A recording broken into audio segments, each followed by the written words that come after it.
Queen Elizabeth II, the longest reigning monarch in British history. Over 65 years on the throne, yet hers is a reign that nearly didn't happen. I think for Princess Elizabeth, the abdication must have been catastrophic. Driven by duty, My whole life shall be devoted to your service. she's ruled over crisis and war Our thoughts today are with those in the South Atlantic. and dramatic social and technological change. Television has made it possible for many of you to see me in your homes on Christmas Day. She's seen over 12 prime ministers come and go. The Queen has a very sharp mind. She's endured the breakup of the empire and the creation of her beloved Commonwealth. The Queen had an instinct Of what the new Commonwealth was about. Throughout it all, she's been a steadying presence. Yet the most famous woman in the world remains mysterious. This is the inside story, as told by her closest friends and advisors. I think the Queen is basically a very shy person. She's very humble, actually. She's a wonderful mimic. I mean, she's really, really funny. It's hard to imagine a world without her. She has done her job bloody well. Elizabeth, the wife, the mother, the Queen.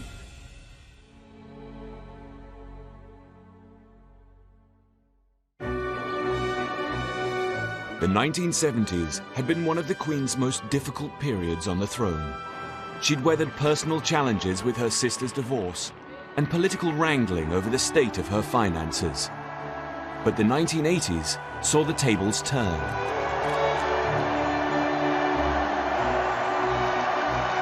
It would be a decade defined by extraordinary highs, but not without its challenges. Younger royals were becoming celebrities, and that wasn't their role at all. Their role was to support the Queen. The standout highlight was the wedding of the Queen's eldest son, Prince Charles, to Lady Diana Spencer in July 1981. Close friends of the Queen remember her joy. I think the Queen was delighted because, I mean, you know, he wasn't all that young, Prince Charles, you know, and it's quite difficult in those days to find somebody that, you know, from a good family like that. I think the younger generation obviously got very overexcited with a beautiful young couple. I think we all thought it was perfect.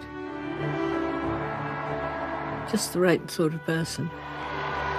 In all the pomp and circumstance, it's easy to forget this was more than a state occasion. One of the few times when the Queen's public role as monarch and private role as mother were seamlessly combined. It's something Stuart Purvis, one of the producers who masterminded the live broadcast of the wedding, got to see up close.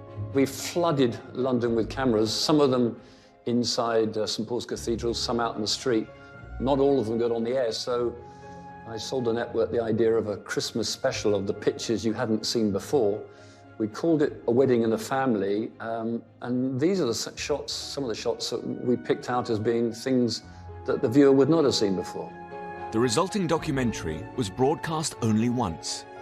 It was buried away in the archives after its original transmission, and is being shown here for the first time in 35 years. It's a unique and moving insight into the Queen as monarch and mother.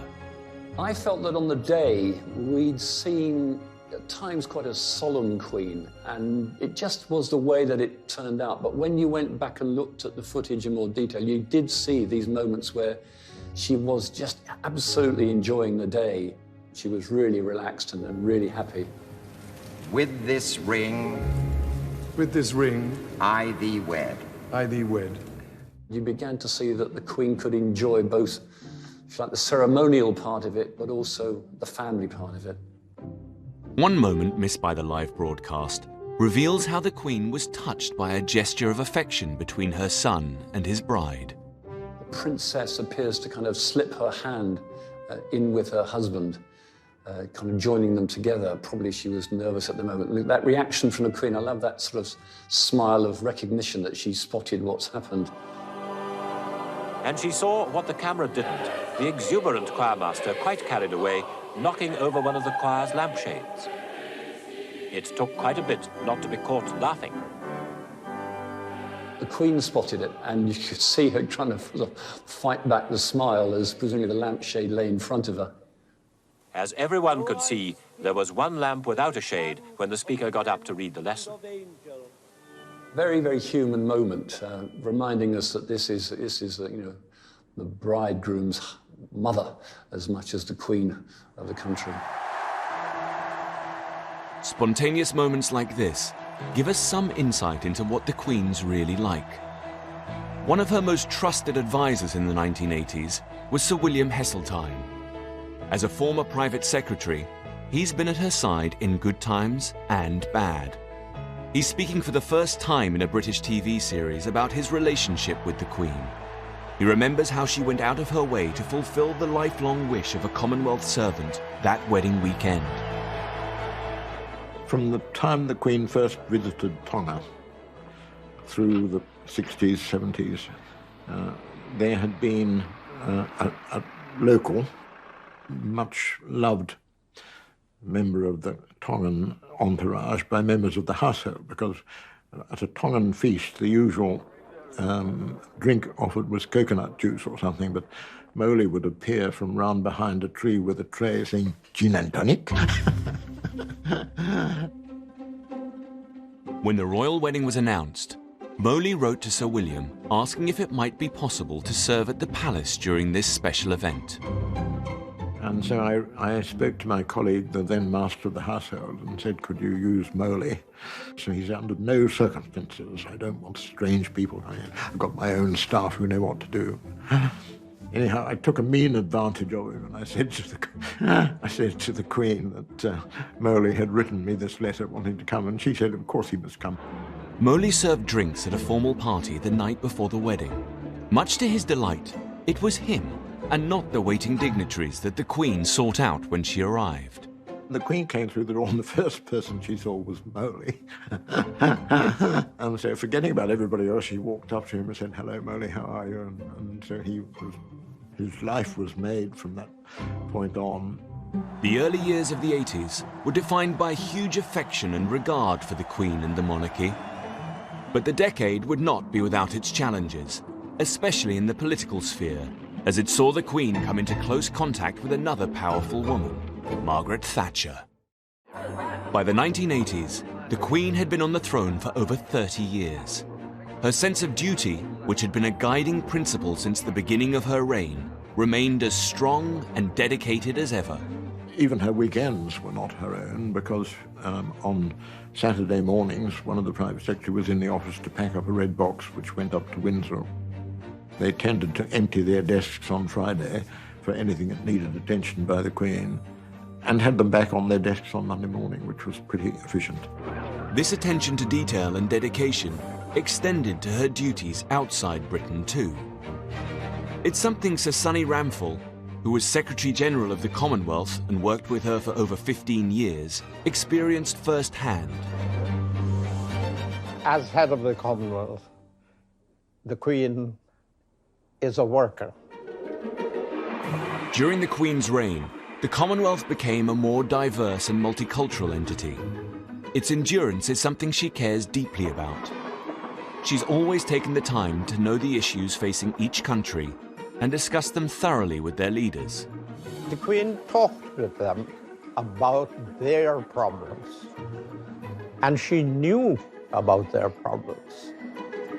But in 1979, this community the Queen cares so deeply about was on the brink of collapse. On July 27th, the Queen flew to Lusaka, Zambia, 4 days before the start of a crucial Commonwealth Heads of Government meeting.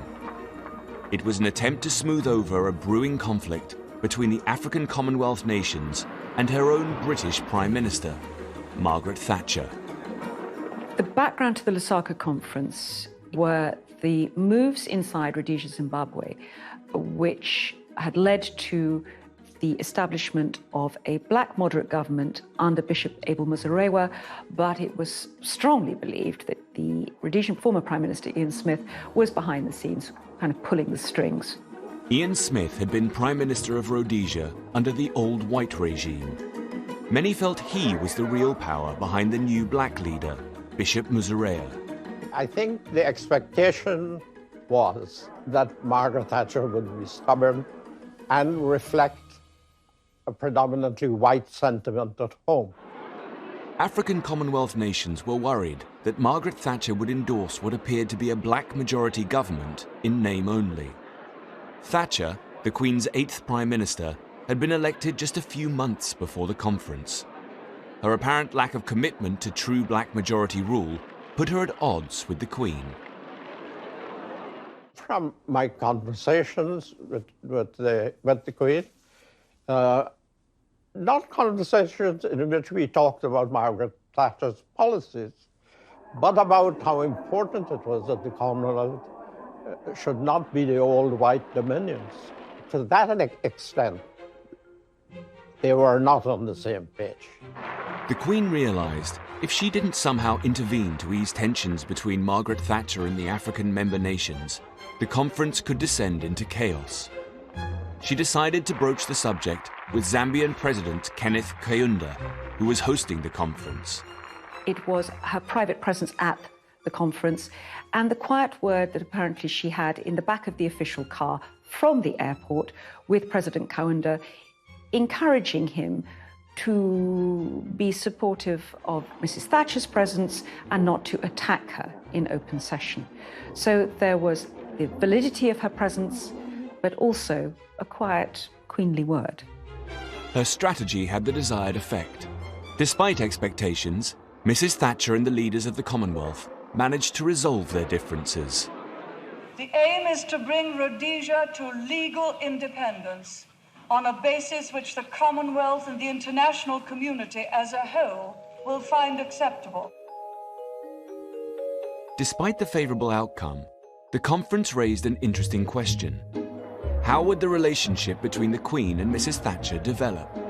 I think that Mrs. Thatcher greatly appreciated the way the Queen helped to concert these occasions, but I also think that she resented, in a certain sense, the presence of the Queen because it reined her in saying what she felt needed to be said, and so I think there was a sense of being inhibited. I think in some way the Queen and Mrs. Thatcher were quite similar. They were both hard-working, conscientious people, and in Mrs. Thatcher's case, she was always early for her audiences, not wanting to keep the Queen waiting. Hints as to the nature of the relationship were evident from those early audiences. Good evening, Your Majesty. You've had a very long... Mrs. Thatcher would, in a rather starchy way, sort of recite what the next bit of the parliamentary programme was, or, you know, what was going on at some summit, rather than having a sort of easy conversation. Before the Prime Minister left the palace, she would come down panting for a glass of whiskey, which we were able to provide. And we would then get from her some account of the meeting. And this, in my case, was supplemented by a meeting with the Queen the following morning, in which I'd get her account of the audience. And these records are in the Royal Archives and probably not to be disturbed for a good many years. Lord Butler was Mrs. Thatcher's principal private secretary in the early 80s and one of her closest political confidants. Mrs. Thatcher was always in awe of the Queen. She could never relax with her. Like a lot of very assertive people, she was lacking in confidence, and in particular in her relations with the Queen.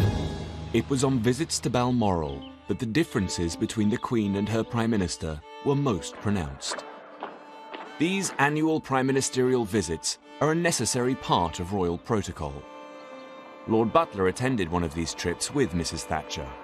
One of the events at Balmoral was a barbecue, which the Queen and Prince Philip gave. And this was an informal family party. There were no servants. Prince Philip did the cooking, and the Queen handed round the plates. It's one of the rare occasions on which the Queen gets to roll up her sleeves. And according to Lady Butter, a ritual she thoroughly enjoys. Absolutely, yes. Lays the table. And she doesn't like, obviously, you know, you have a method how you do things. You don't have people mess you up if they do it the wrong way. So it's much better for that not to happen. But Mrs. Thatcher struggled with the informality of the occasion. Mrs. Thatcher simply couldn't stand it. She couldn't stand being waited on by the Queen, and so she would keep leaping up and trying to intervene. She forgot that she was a guest and the Queen was the host, but she couldn't bring herself to accept her meal being given to her by the Queen. I think the Queen was heard to whisper at one point, "Can't someone tell that woman to sit down?" And you can see the sort of entirely unintended tension between the two. I guess that, the Queen would have wished that Mrs. Thatcher could have been more relaxed and would have liked to have made her so. But I think that would have been an uphill job. However awkward their personal interactions, the Queen and Mrs. Thatcher would need to establish a constructive working relationship. The next test of this relationship came in April 1982. The British Falkland Islands were invaded by Argentinian forces, plunging Britain into a major political crisis. Argentina's flag flies over what was only hours before the residence of the British governor. Margaret Thatcher responded swiftly, sending a task force to retake the islands, some 8,000 miles away in the South Atlantic. I think the distinction between Prime Minister and Sovereign, between those two women at that point, is fundamentally just the distinction of their natural role. Mrs. Thatcher had to fight this thing and win it, and the Queen had to help make people feel that it would be all right. For the Queen, the Falklands invasion was more than a matter of sovereignty. It was personal. Prince Andrew was serving as a helicopter pilot with the British Navy. He was stationed on HMS Invincible, one of the ships destined to play a key role in the conflict. And he had no intention of letting it sail without him. I think the Queen wanted him to be able to, and fundamentally Mrs. Thatcher didn't want him to, because she was just frightened of the danger. What happens if? She never admitted to that in public because that would seem as if she was sort of undermining them, but she accepted that Prince Andrew wanted to fight, and in the end he did, but this was a sort of something that worried her. During those tense months in 1982, the knowledge the Queen's own son was involved resonated deeply with the public, and her support for those caught up in the conflict managed to unify the country. Before I begin, I would like to say one thing. Our thoughts today are with those who are in the South Atlantic, and our prayers are for their success and a safe return to their homes and loved ones. Success in the South Atlantic was far from certain. Great Britain had few friends among Latin American nations and needed the support of a major power to strengthen its hand. The American attitude was somewhat ambiguous, and this annoyed Mrs. Thatcher because she was a great friend of Ronald Reagan and she expected 100% support.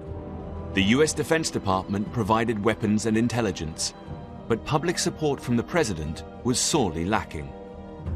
It was the middle of the Cold War, and key American aides wanted to prevent any threat posed by South American communists. There were definitely people in the US administration who were saying, don't give Britain all this stuff. It's more important to us to make sure we don't have communists in our back door in Latin America. But despite resistance from inside the White House, President Reagan accepted a formal invitation from the Queen to visit Great Britain. There was, of course, a danger if you're in the middle of a war that this couldn't take place. It might be considered too controversial, too difficult.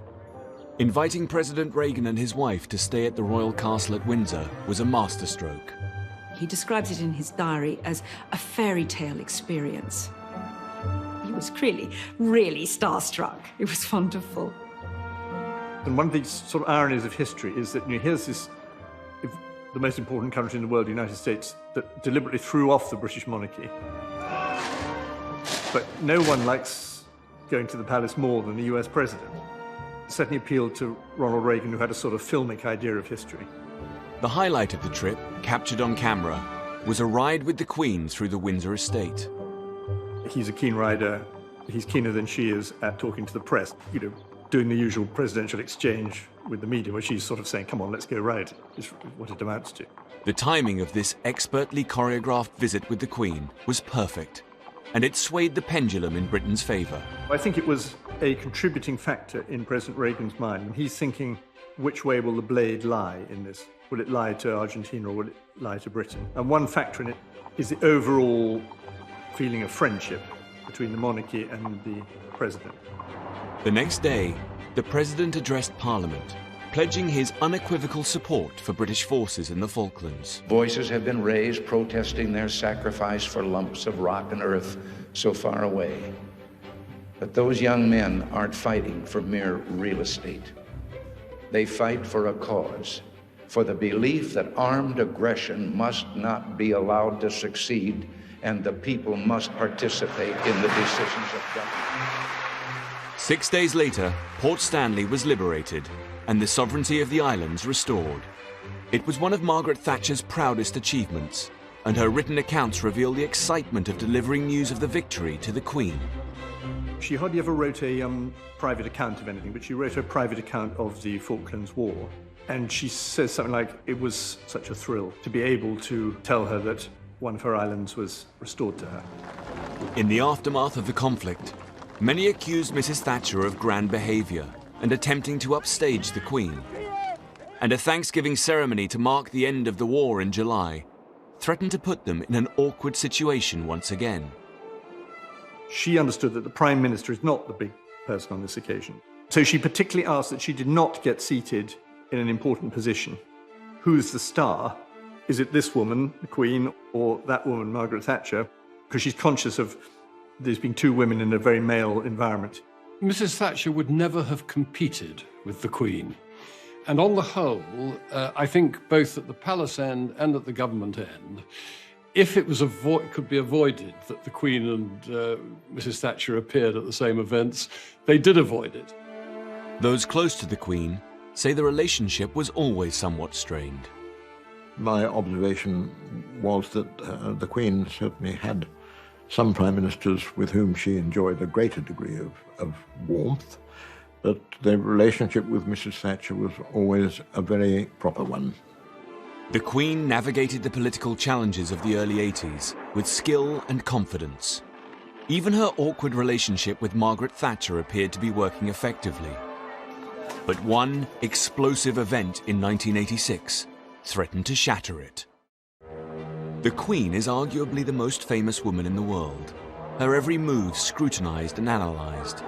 Yet despite this constant attention, she's always managed to remain calm and in control. I've often wondered to myself how the history books would describe her. And Elizabeth the Steadfast, I think, is the one that came instantly to my mind. She's such a steady, solid person. Sir William Heseltine remembers one day in June 1981 when this steadiness was tested. The Queen was taking part in the trooping of colour, riding her favourite horse Burmese alongside members of the household cavalry. I was on duty at Buckingham Palace in the office on that day. None of us private secretaries were involved in the actual ceremony. The Queen had made it down the Mall, with Horse Guards parade in sight when shots were fired. The moment was captured on camera and broadcast live. She brought the horse under control and continued her ride down to Horse Guards, and the ceremony went ahead exactly as planned.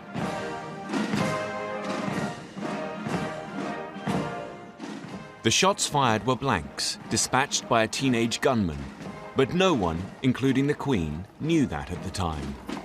I think that the Queen, and actually many monarchs, do realise that assassination is really the ultimate occupational hazard. And the Queen has never wanted to be hidden away behind dark glass cars and bulletproof cars and so forth. She was, as always, extremely calm and told me exactly what had happened and how well her horse had behaved. So her composure was quite remarkable. The Queen's unflappable response was of little surprise to those who knew her well. But one event in 1986 threatened to puncture this calm resolve. It brought her awkward relationship with Margaret Thatcher into the full glare of the media yet again. The Queen had spent over 30 years staying out of party politics. But in July, the Sunday Times ran an article claiming there were deep political divisions between the Queen and Mrs. Thatcher. It caused an uproar. The Queen didn't want anything like this published. She had always prized being above party politics, of nobody knowing what her political views are, of really playing the game exactly as a monarch in a parliamentary democracy should. It was a sensational coup that seemingly revealed the Queen's politics for the first time. The newspaper's editor, Andrew Neil, wanted to be sure the claims were true. My first reaction was that we couldn't publish it unless we were sure. So I did interrogate the journalist who had written it. He had come back saying that the rift, the gulf between the Queen and Margaret Thatcher was much wider than an argument about the Commonwealth and South African sanctions and apartheid. The Queen, we had been told, was unhappy at the social tensions and unrest during the miners' strike, that she thought Mrs. Thatcher was too, quote, uncaring for the less fortunate in society. So this had become a much bigger story. This wasn't a specific issue. This was now the broad thrust of Thatcherism, of Thatcherite policies. But perhaps the most extraordinary feature of the story was that its source was a palace insider. When ITN came to interview me that night, that Saturday night, as the story was coming off the presses, they said, the palace is not denying this story, you know. And I thought to myself, well, how could it? Because the palace is behind it. The sources that we're talking about are far too important and responsible in their positions in the palace to want to fabricate or be mischievous on something like this. It appeared as if the Times had an unprecedented coup on their hands. Evidence of the Queen's opinions, something she'd been at pains never to share. For the palace, the timing of the story couldn't have been worse.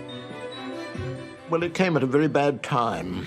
It was the week in which Prince Andrew was to be married, and so all our attention really was focused elsewhere. The Queen was away from Buckingham Palace, and Sir William Heseltine had to break the news of the brewing controversy over the phone. She was obviously taken aback as I was, and the relationship between the Queen and the Prime Minister is of paramount importance for us all. And so she was disturbed by it. And we thought it would be a very good idea if she herself got on the telephone and spoke to Mrs. Thatcher, which was what happened. Mrs. Thatcher was very correct about it all, accepted all this courteously, didn't create any row. But she did gradually learn from one or two sources that it was an accurate representation of what the paper had been told. In the days that followed, the identity of the source was revealed as Michael Shea, the Queen's very own press secretary. He was the voice of the Queen. If you wanted to know what was happening in the palace or what the Queen was doing, Michael Shea was the top guy to go to. I don't know if the Queen authorized these advisors to do this or if she was informed that this was what was being done. All I can say is that in the 48 hours of the run-up to the publishing of this story, these senior advisors were kept fully informed of what we intended to do. So much were the palace's fingerprints all over this that we had read back huge chunks of the story to Michael Shea, and he had corrected things that we had got wrong.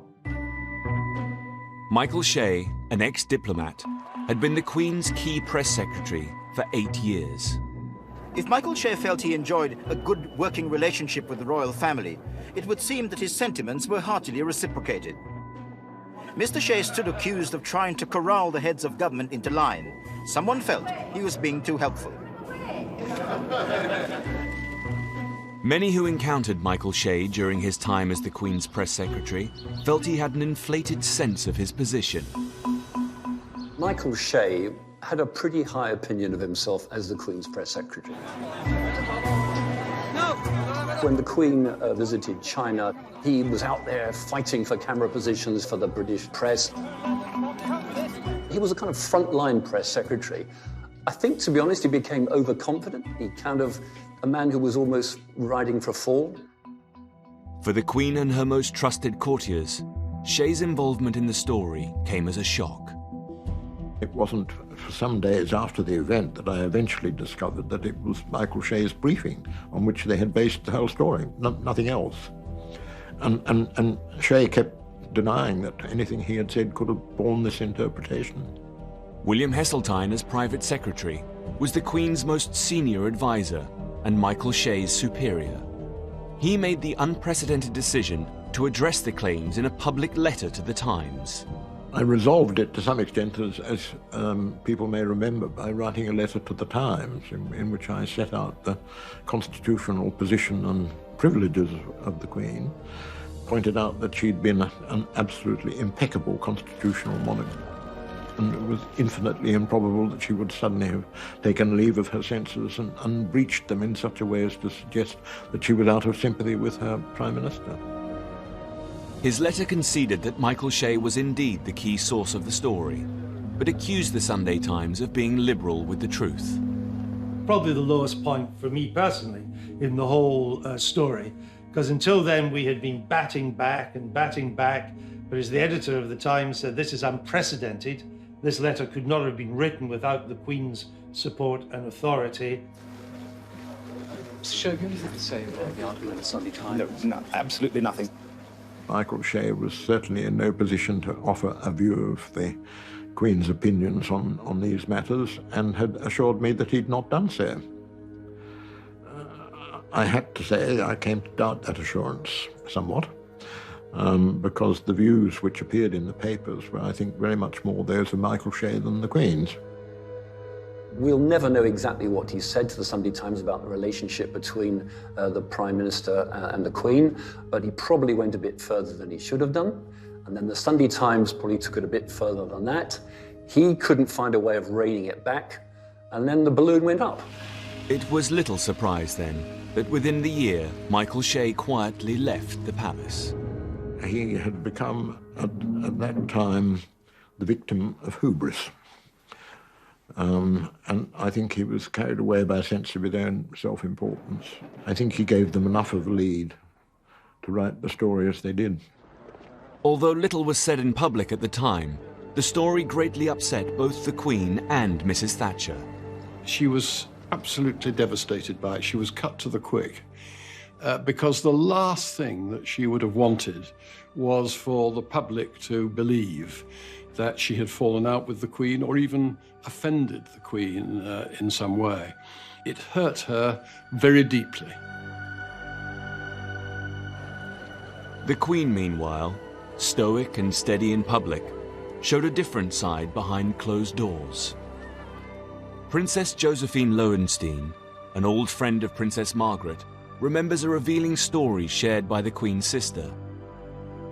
She said, I've only seen my sister cry once.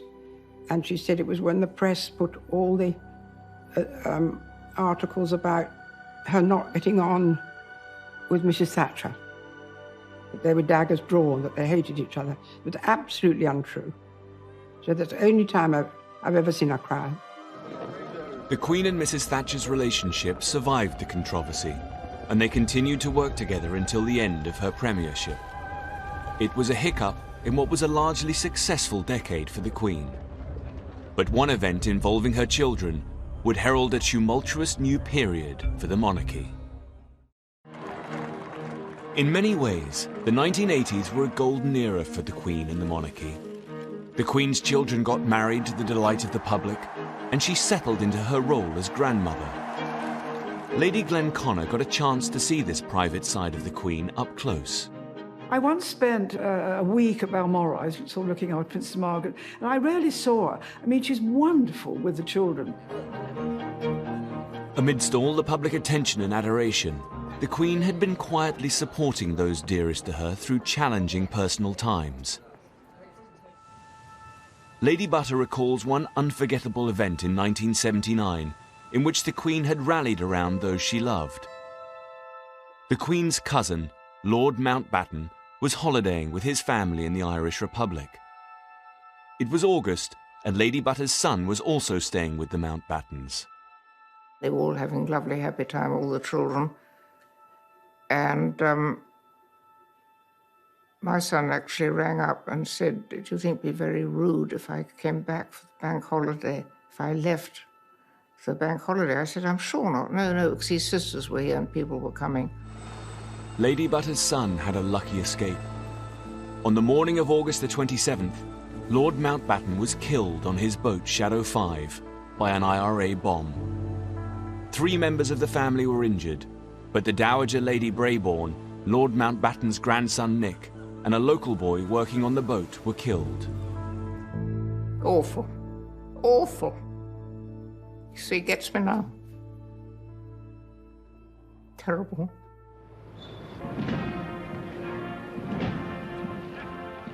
The Queen had immediately stepped in to help. Sir William Heseltine observed how dedicated she was to her grieving relatives. The Queen's reaction had been to gather the survivors of that event and ask them to come up and stay at Balmoral. They arrived rather late, and they thought she would have gone to bed, but she was absolutely up and waiting to greet them and virtually helping them to unpack their suitcases. They were all very much helped and propped up by the support which the Queen gave them. This nurturing side of the Queen was most often carried out in private. In 1980, one prospective new member of the royal family had been on the receiving end, Lady Diana Spencer. From the moment the press learned of her relationship with Prince Charles, Diana had been pursued relentlessly. The Queen tried very hard to protect her, particularly when there was so much interest by the press, and almost sort of to the extinction of Prince Charles, because they just loved her.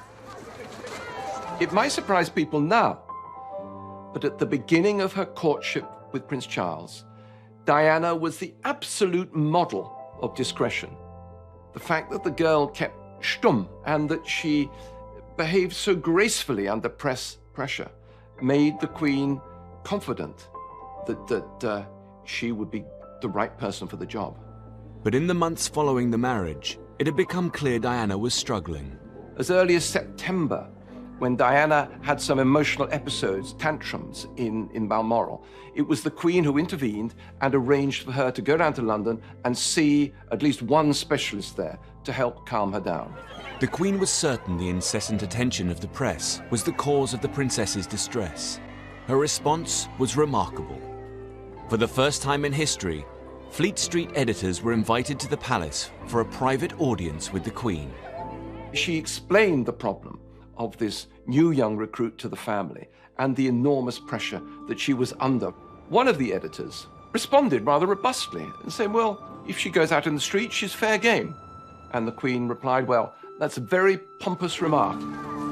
The appeal was made by both Michael Shea and by the Queen herself to lay off on Diana, but it didn't really have much effect. Sir William Heseltine was one of those within the royal household who Diana trusted and turned to for advice. I always used to say to Diana when she was expounding her problems to me, well, why don't you go and talk to the Queen about it? I'm not in a position to be able to help you much, but... And why didn't she, do you think? Or did she? Not as much as she might have done, I think. I'm sure it wasn't because she was made unwelcome when she went. But I suppose they became, anyway, so delicate, and it was very awkward to go and complain to the Queen about her son, I imagine. I think the Queen did try and support her. I mean, she wasn't easy as a person. She had so many qualities, but she was a little difficult. But after almost a decade of royal popularity and unstinting affection, something was changing. The Queen's children had become celebrities, and their lives obsessively followed like a real-life soap opera. The problem was that in many ways the royal family was becoming complicit in this soap opera, as the media wanted more and more of this soap opera, and they wanted it to go wrong as well. Whatever her private feelings, the Queen rarely intervened to curtail or contain her own children. One event in 1987 brought the Queen's relationship with her children and its frailties into sharp focus. She's never been very good at saying no to her children. And so when Edward came up with his proposals for a media career, the Queen went with it. Edward kicked off this career with the pitch to make a royal-themed version of the popular BBC game show, It's a Knockout. But the Queen's closest advisors were kept in the dark. It was only when it was well set up and on the way to being organised that I first heard about it. And I tried to persuade the Queen that it was such a bad idea that she ought to call it off. But the event wasn't called off. For programme makers, it was a tantalising opportunity. If William, Kate and Harry phoned ITV tomorrow and said they wanted to do a special royal edition of I'm a Celebrity, Get Me Out of Here, ITV would be doing cartwheels down the street. And, of course, the BBC were back then. The royal version had the young royals dressed as Tudor courtiers and captaining teams of celebrities. Tony Nicholson, a young producer who worked on the event, got an intriguing insight into the young royals' competitive nature. Prince Andrew said something that Princess Anne took exception to, and she just slapped him down and said, "Now you listen here, my lad."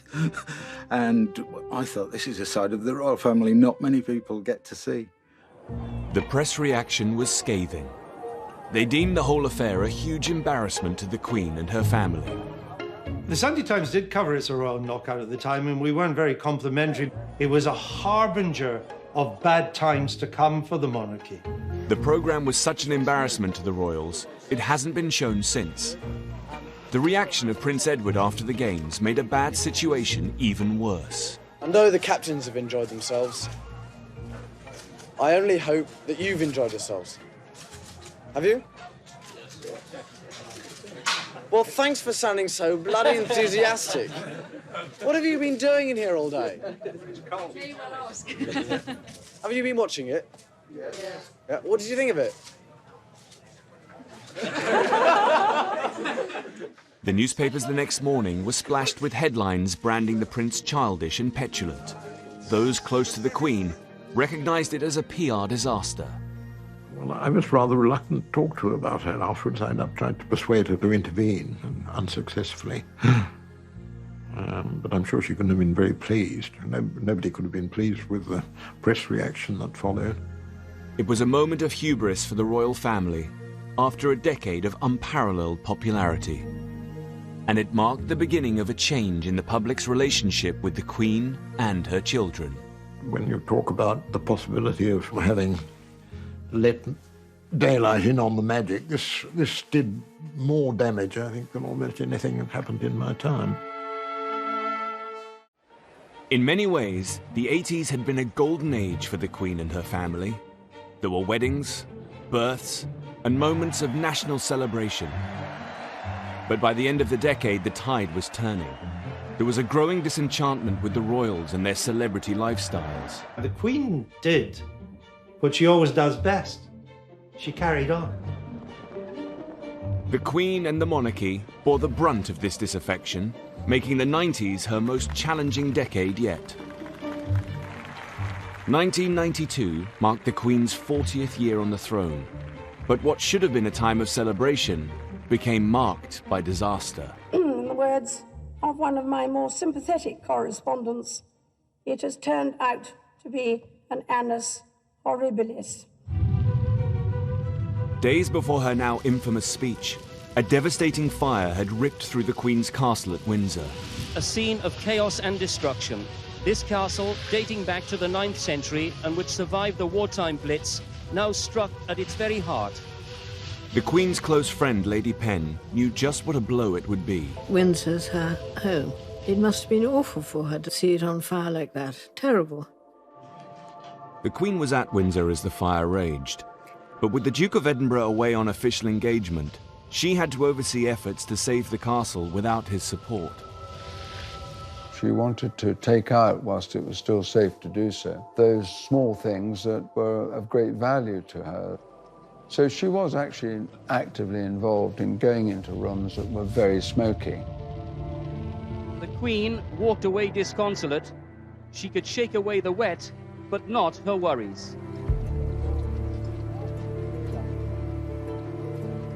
This diminutive figure of the monarch in her raincoat with the hood on was something very touching and rather moving to people. When she returned to Buckingham Palace that evening, her press secretary, Charles Anson, was there to meet her. She had a very heavy cold already and clearly was looking quite tired. She just shrugged her shoulders and said, it was ghastly, but at least we managed to save the pictures. It's a very British answer. Her spirit was not broken in any way at all. In the aftermath, the Heritage Secretary Peter Brook announced the money for the restoration would come from the public purse. Resources will be provided to restore this most precious and well-loved part of our national heritage.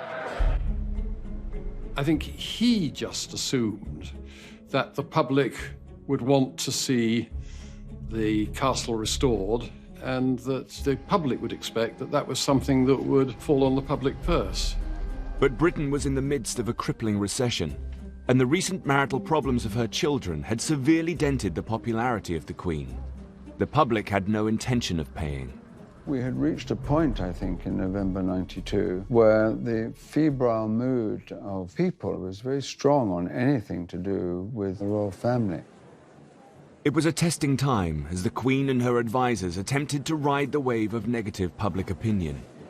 Publicity was horrific, but out of that discussion about how to deal with the restoration and how to pay for it came a set of initiatives that were actually a great benefit to the monarchy. In what some viewed as a radical solution, the Queen opened Buckingham Palace to the public as a way of paying for the restoration. This was a good example of change, of reform, of open-mindedness, of a willingness to do things in a different way. And I think that sense of a new purpose saw its way into quite a lot of other initiatives during the 1990s. Moves to modernize the palace and make the monarchy more transparent had been underway for some time before the fire. Sir William Heseltine, a former private secretary to the Queen, had been working on these changes since the early 80s.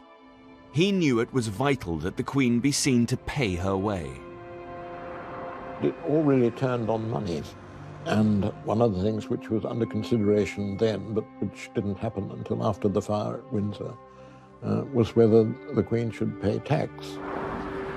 It wasn't the first time the Queen had come under pressure to pay tax. In the 1970s, with the country in economic turmoil, there were demands that she cull the civil list and pay tax on her private income. But the Queen had battled hard to resist it. She really fought a pretty fierce rearguard action. The Queen Mother was very proud of the way in which George VI had got through a whole reign without any income tax or, more important, inheritance tax on those big country estates. Inheritance tax would wipe those out. And she was very strict with the Queen about never giving way. And 20 years later, persuading the Queen of the need to pay tax remained tricky. I think her father had left her with the view that this concession had been hardly won and should be hardly dispensed with. With the nation up in arms at the prospect of paying for this costly restoration, the Queen had no choice but to give in. It was a sensible move and went some way to appease the hostile public mood.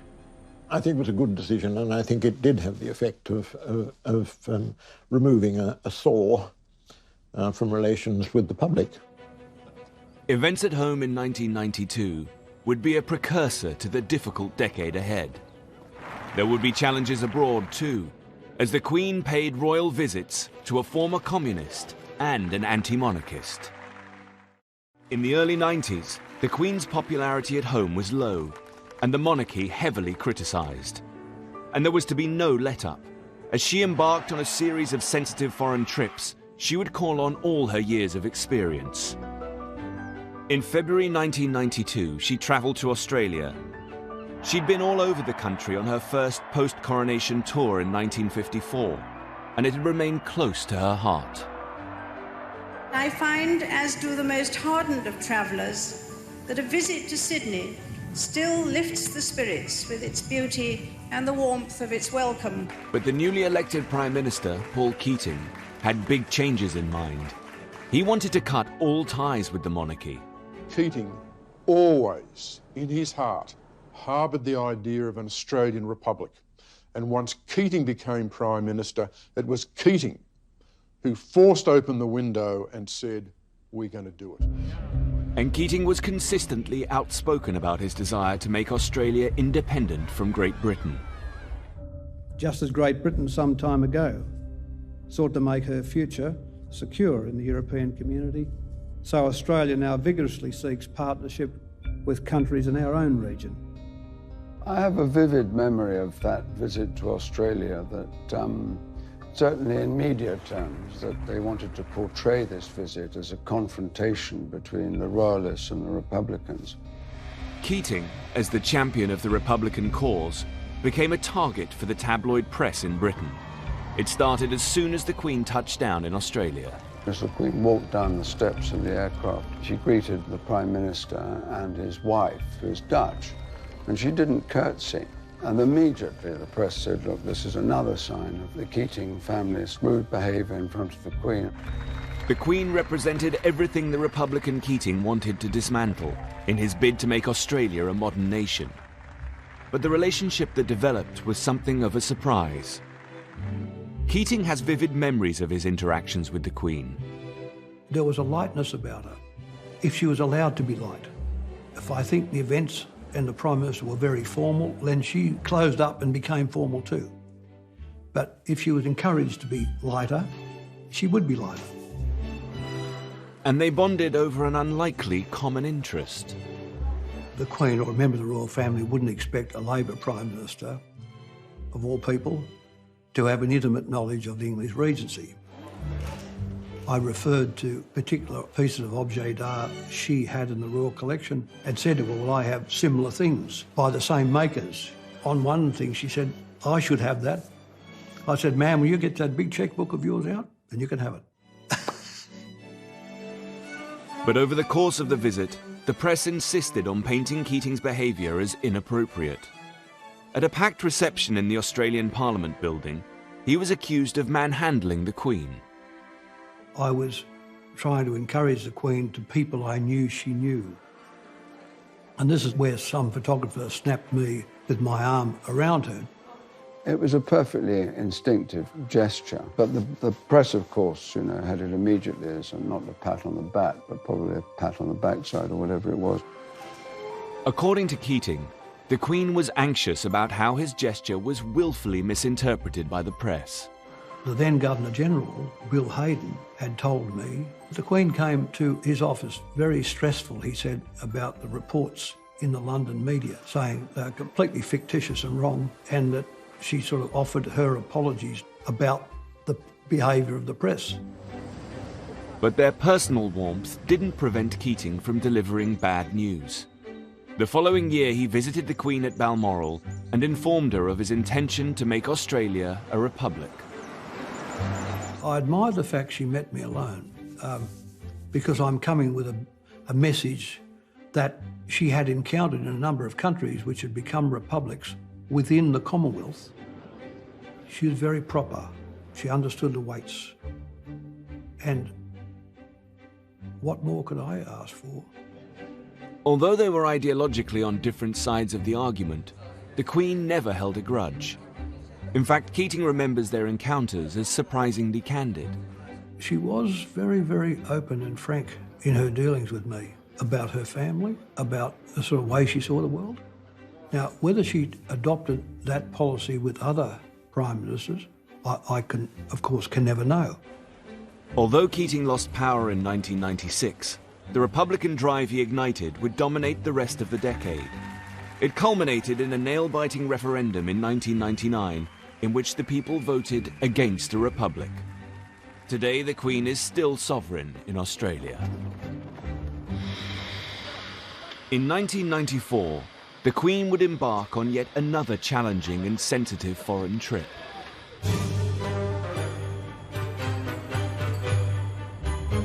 The Soviet Union had disbanded just 3 years earlier, and this was the first ever visit to Russia by a British monarch. The Queen had not visited any of former communist Eastern Europe, and this visit to Moscow at this time in the early 90s was a very important one symbolically. But this was also a trip with great personal importance for the Queen. Her grandfather, King George V, and the last Russian Tsar, Nicholas II, were first cousins. His assassination after the 1917 revolution, and that of his wife and children, had devastated her grandfather and left a lasting memory. Hugo Vickers was on the historic tour and recalls a memorable first night at the ballet in Moscow. There she was in a box which had once been the Tsar's box. And she was there, with Yeltsin and his wife and watching this performance. But there was also a hammer and sickle, very prominently on the box. The Queen's host, President Boris Yeltsin, had a bullish reputation. A former communist, ideologically opposed to the monarchy, he was unpredictable and flamboyant. Yet he was taken with the Queen from the moment they met. Mr. President, you and I have spent most of our lives believing that this evening could never happen. I hope that you are as delighted as I am to be proved wrong. Over the course of the visit, Yeltsin confided in the Queen, one of the only world leaders he could be unguarded with about his political concerns. Boris Yeltsin felt able to talk very frankly about the difficulties that he faced in Russia and feel very easy about talking frankly to her because she will never break a confidence, and in 65 years it's never happened. Admiral Robert Woodard, who was then captain of the Royal Yacht Britannia, sailed to St. Petersburg to meet the Queen and take her home. Her Majesty, without a doubt, admired him. She had expressed how enormous Russia was and how complicated it was, and that it took someone like that to rule it. On the final night of the trip, the Queen hosted a banquet on board Britannia to thank the President. Before the dinner, it was requested that perhaps she might not have her normal martini, because Mr. Yeltsin would almost certainly ask for exactly what she was drinking, and they didn't want to sort of set him alight too early. After the dinner, the Queen raised a toast to Russia. It prompted a rather dramatic response from the President. Suddenly, there was the most enormous explosion. And there was Mr. Yeltsin standing with debris all round him because he had no gavel. He'd brought his fist down on the table. An enormous crash. And everybody... And he then spoke in Russian for 20 minutes, which no one understood. President Yeltsin's impromptu speech threw the tightly timed departure of the yacht awry, but led to a touching farewell. He burst into tears, leaving the yacht. There was no doubt that the Queen was jolly moved too. And he was reluctant to leave at the end. It was very touching, really.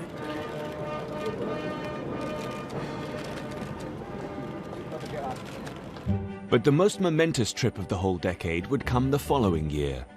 The Queen returned to South Africa for the first time in nearly 50 years. It was a place with great personal significance. She'd visited as a young princess in 1947. It was an experience that set the purpose of her entire reign, a devotion to the Commonwealth and all it represented. I declare before you all that my whole life, whether it be long or short, shall be devoted to your service and to the service of our great imperial family to which we all belong. The year after the Queen's iconic speech, the National Party ushered in an era of rule known as apartheid, in which policies of racial segregation became law. South Africa would later leave the Commonwealth to avoid expulsion for their racially biased policies. But the election of Nelson Mandela as president in 1994 brought new hope. Never, never, and never again shall it be that this beautiful land will again experience the oppression of one by another. Mandela had spent 27 years in prison for attempting to overthrow the apartheid state. But now, under his leadership, South Africa was free of apartheid and back in the Commonwealth. The triumph of Nelson Mandela's election, I can't quantify how important that was to the Commonwealth. The return of South Africa to the Commonwealth was a huge moment for the Queen. The Commonwealth is one of the most precious parts of her legacy, and she was determined her visit would send a message to the rest of the world that South Africa had returned from the political wilderness. Well, I knew how thrilled she was at a personal level. A big part of this, you know, was Mandela. The Queen had first met Mandela in 1991, shortly after his release from prison. He'd been invited to attend a Commonwealth Heads of Government conference in Harare as a special guest. As he wasn't yet head of state, Mandela wasn't asked to the formal banquet hosted by the Queen. But unaware of the protocol, he turned up anyway. Everyone was packing up their cameras, and the aide rushed round and opened the door, and out of this tiny car emerged Nelson Mandela. Anson had to alert the Queen of his presence before organisers turned him away. It took some quick thinking by the Queen to avoid an embarrassing situation. And the Queen got the picture straight away and said, yes, bring him over, and also, please find him a place for dinner. And they talked for a long time about sport and how sport is one of the best ways to break down racial barriers. This first meeting was the beginning of a warm and lasting friendship. Nelson Mandela was a prince in his Xhosa tribe, so I think he had a very easy way with the Queen, which was perhaps a little less stiff than, say, a Northern European attitude. When Mandela welcomed the Queen to Cape Town in March 1995, he greeted her like an old friend. Her warm relationship with him gave the trip an added personal resonance. The Queen came down the gangplank of Britannia and she sets foot on South African soil again, and Nelson Mandela says, "Welcome to South Africa, Your Majesty." That was, over 50 years of absence. Very moving for the Queen. The South Africa trip was an unparalleled success, with vast swathes of people lining the streets and clamouring for a glimpse of the Queen. I shall never forget the welcome you have given us. We shall take back in a new form an old message. Faith can move mountains. Faith can recreate a nation. The Queen's friendship with Mandela would grow and deepen over the course of the decade. The Queen and Mandela, in my lifetime, represent the best in humanity. And they understood that they did in their interaction with each other. In the early 90s, the Queen had somehow managed to forge relationships with the most unlikely world leaders: a Republican, a communist, and a freedom fighter. She was riding high on the international stage, but back home, it was a different matter. The collapse of her children's marriages was putting an increasing strain on her as monarch and mother.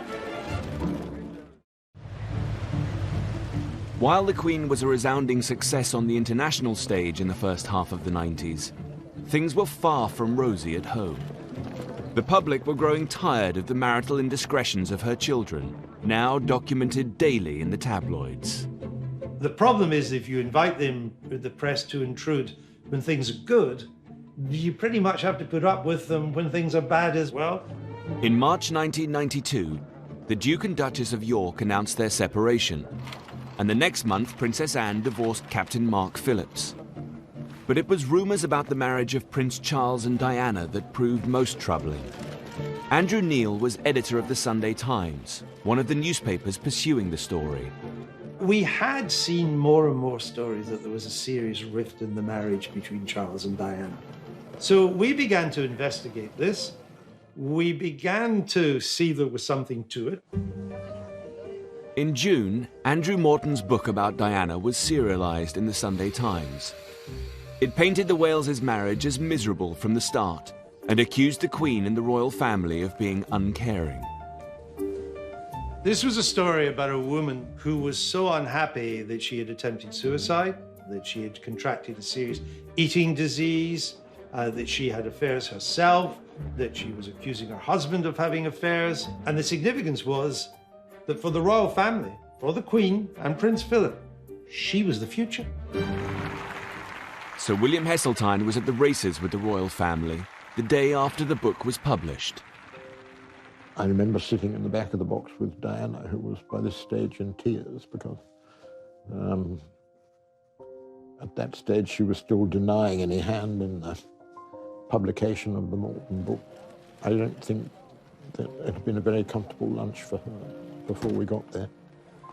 The idea that Diana might have endorsed the book seemed at the time preposterous. I couldn't have imagined that she would have had any hand in it at all. I was amazed and distressed when it emerged that she had. In the months that followed, the Queen and the Duke of Edinburgh did all they could to help the Prince and Princess save their marriage. There was indeed an attempt to reconcile them, most particularly by Prince Philip, who wrote some very good letters to the Princess. What he was trying to do was to hold the marriage together publicly, even if he couldn't hold it together privately.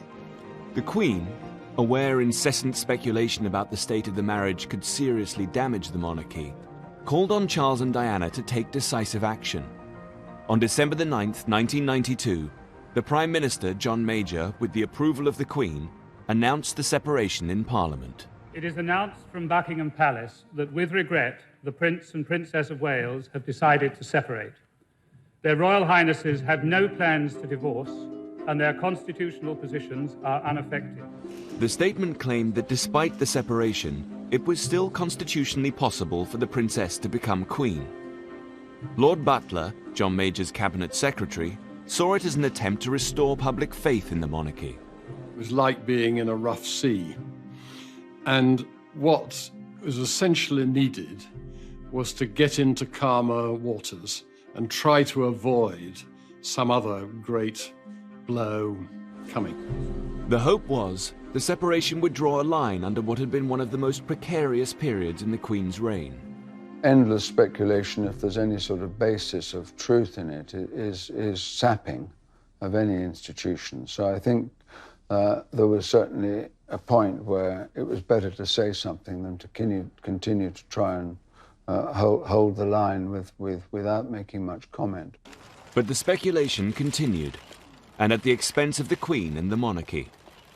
In November 1995, Diana secretly recorded an interview with the BBC Panorama programme. It was finally clear the Princess had been behind Andrew Morton's book. In this unprecedented TV interview, she took aim not only at her estranged husband, but many believe also at the Queen. When Diana made that remark about being Queen of Hearts, she was saying she could be a better queen, and she was actually hitting the Queen at this weak spot of her lack of emotional, outgoing empathy. This wasn't only a personal attack on the Queen. It shook the very foundations of the monarchy.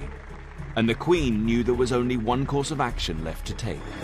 After that, the trap went down, and the Queen wrote immediately to Charles and Diana, saying it had gone on too far, too long. They must now divorce. Days before Christmas, the intention to divorce was announced by Buckingham Palace. The Queen knew it might be damaging to the monarchy in the short term, but it was necessary.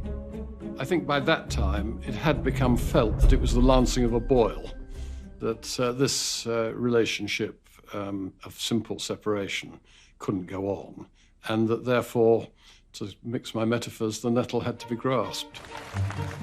Yet through all the upset, the Queen never let her personal anguish affect her public duties. Whenever you went to see her about something, however awkward it might be, the story might be embarrassing and difficult, she was always steady. But those who knew her well say being caught in the middle of a very public and bitter marriage breakdown was far from easy. Plainly, there were faults on both sides.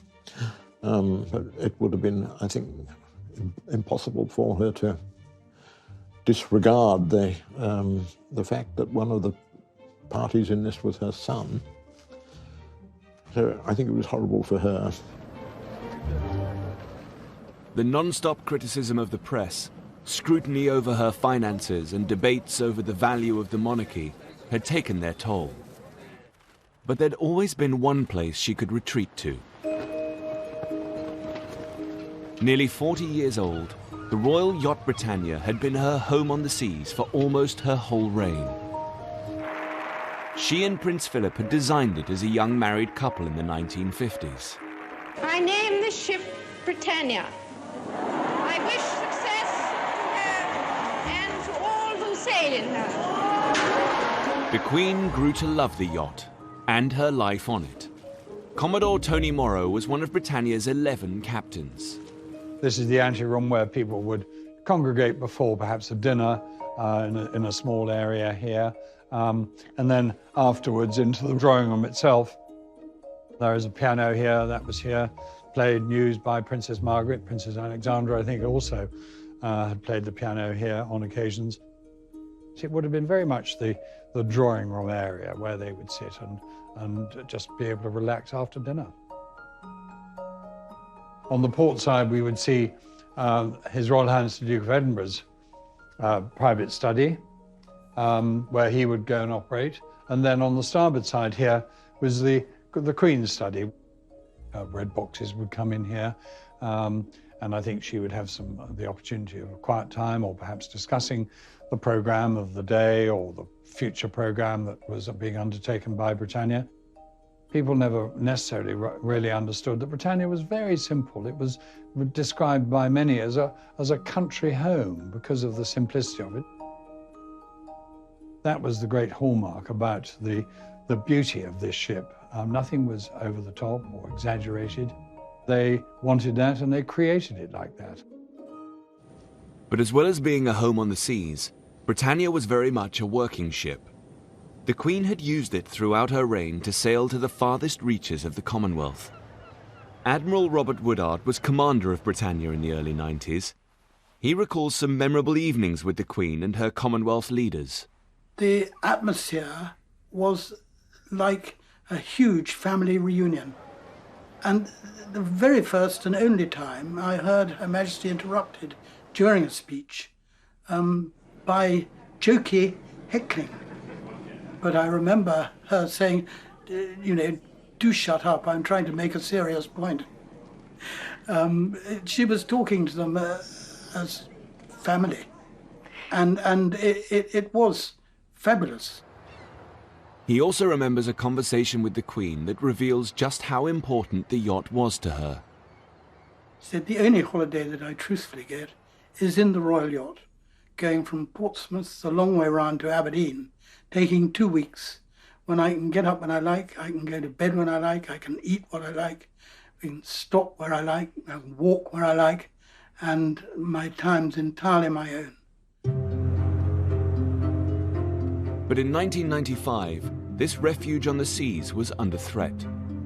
The yacht needed costly repairs, but the furore over the restoration of Windsor had made it clear the public was resistant to paying for the Queen's assets. And so the Conservative government decided it should be decommissioned. It was thought that it would be too expensive to patch it up and refurbish it and keep it going. And so the alternative was to scrap it and do without it, or to build a new royal yacht. The Tories proposed that a new yacht should be built and made it part of their election manifesto. But it was a pledge they never got to keep, as New Labour swept to power in a landslide victory in 1997. With an agenda to modernise, giving the Queen a new yacht wasn't part of Tony Blair's plan. I mean, it was something we inherited, and frankly, at the time, you know, I was new to being Prime Minister. I didn't have a great appreciation of the position of the Royal Yacht. I think if it had happened a few years later, I would probably have reflected a little more before we just implemented the decision. Less than 6 months after he came to power, the Royal Yacht was decommissioned. In a moving ceremony at Portsmouth, the Queen, her family, and many of those who had served on Britannia bid farewell after nearly 44 years. It was a huge blow to the Queen, and I felt very, very sad for Her Majesty because, I mean, she really, really had loved it as part of her life. It was a very sad moment for the Queen. It was another home, really. And I think people become very attached to boats, and they become sort of part of you. And obviously, when it had to go, it was very, very sad. And also, all the people who served on the ship as well, they had to part with them. When the Royal Marines Band played Highland Cathedral, it was one of the few times the Queen appeared visibly moved in public. that was then and now is now, and the times change, frankly. And I always, you know, I felt sorry for her because in later times I came to know how much she liked it. But I have to say to you, you know, she never complained about it at all, or at least to me. The Queen had weathered a series of challenging times in the 90s, but the most devastating of all, the death of the Princess of Wales, would take the monarchy to the brink of catastrophe. The 90s had provided a series of dilemmas for the Queen, both privately and publicly. Yet somehow she'd managed to safeguard the monarchy. But one event in August 1997 would present her with the gravest challenge of her whole reign. In the early hours of Sunday, August the 31st, Princess Diana was killed in a car accident in Paris. The Press Association announced with a news flash at 4:41, that's just a few minutes ago, that Diana, Princess of Wales, has died, according to British sources. One of the first people the Queen spoke to following the news was the Prime Minister, Tony Blair. He remembers a difficult conversation over how best to deal with the princess's death. She was trying to work out, as frankly I was trying to work out, how was this best handled, because the perception had been that Princess Diana had been in some way at odds with the monarchy. The Queen was on holiday in Balmoral with the young princes, William and Harry. She made no public statement and instead focused on consoling them. I just thought how wonderful that they are there and that the Queen's there to love them and look after them, because they're going to need it. As the days passed, the public mood grew more and more agitated. But those close to the Queen realized her absence from London was not due to a lack of feeling, but a desire to support her grieving grandsons. The very idea that she was criticised for not coming to London was ridiculous. I mean, it really was ridiculous, because she was needed where she was. The days following the princess's death were some of the darkest in the Queen's reign.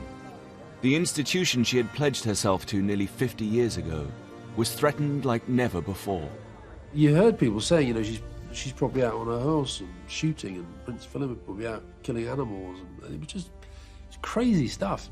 And very little sense of that the boys would be upset, that the Queen was trying to hold it together. Alistair Campbell remembers walking through the crowds for daily meetings at Buckingham Palace that week. Look, I knew Diana, but these were people who didn't know her and who were in floods of tears. You know, I've never lived through a revolution, but there was that taste to it. I really am upset. I can't understand the Queen doing it. The demand for a public appearance and an expression of grief from the Queen was relentless. 5 days after the princess's death, she returned to London to give the people what they wanted. Her private secretary at the time, Mary Frances, remembers how the atmosphere outside Buckingham Palace changed as soon as the Queen returned. There was a ripple of applause as her car came along the road, that they were looking at an aging lady who was in the middle of a family tragedy and had come back to do something very difficult. People, you know, always say, well, you know, was I pressing for this and so on?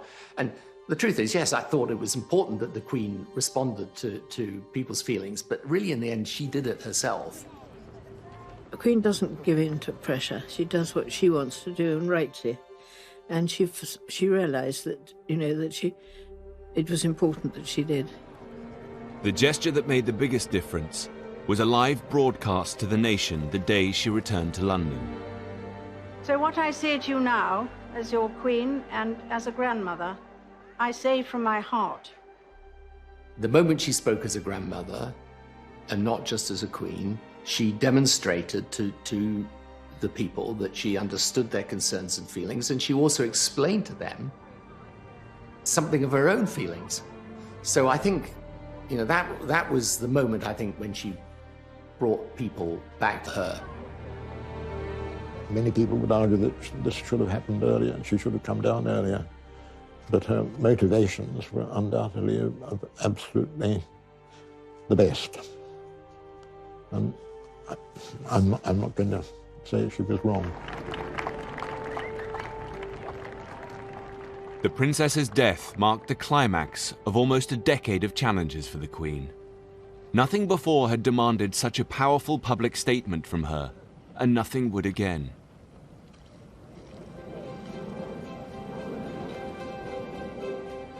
In November that same year, there would at last be something to smile about.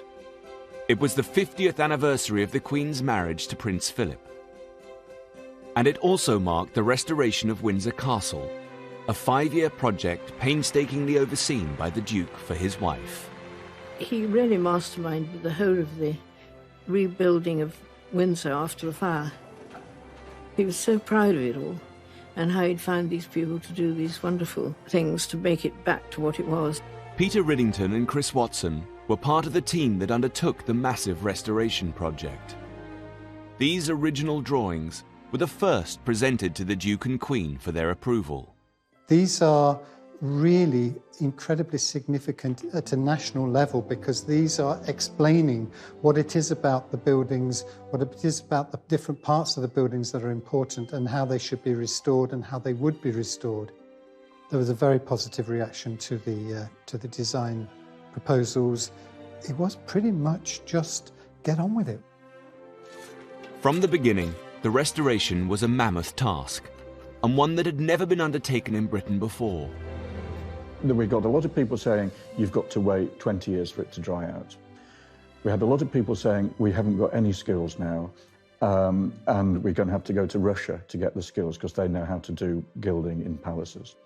But we decided that, you know, collectively, with the royal household and the Duke of Edinburgh, needing to get on with it. Over the course of the restoration, the Queen and Prince Philip continued to spend weekends in the castle. Hard hats, boots, and high visibility jackets, you know, even in the 1990s, were still order of the day. And when you've got your monarch turning up on a Friday evening and determined to have a look, I think it was a challenge for them. We suspect that the Queen went round at weekends and probably didn't wear a hard hat. Yeah. The project was already being executed at breakneck speed when the Duke made a special request. He wanted the restoration finished early to host a party to mark his 50th wedding anniversary with the Queen. It was a challenge. I mean, it was the first time Chris and I fell out. Well, actually, it was the only time we fell out on the project. I had the severest doubts that the grand reception room could be finished in time. And I'm still not entirely convinced that the gilding... Oh, come, it's perfect. As a thank you for the dedication and commitment shown, the Queen held a private reception at Windsor for those who'd so lovingly restored the castle. We'd put back this devastated castle that must have been heartbreaking to see what the damage had been, and it was better than it was before. I mean, I think it was just the look in her eye. I mean, she was just so excited at that party. You don't really expect the Queen to look excited like that, but goodness, she was so happy, and it was a joy to see. Next time, the Queen contends with making the monarchy modern again. It's a new millennium with a new Labour Prime Minister promising radical change. I came to have a real regard for her basic judgment. She suffers great personal loss with the deaths of her sister and mother. Suddenly she lost her two best friends. But revels in a new role as the nation's crown.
1970s had been one of the Queen's most difficult periods on the throne. She'd weathered personal challenges with her sister's divorce and political wrangling over the state of her finances. But the 1980s saw the tables turn.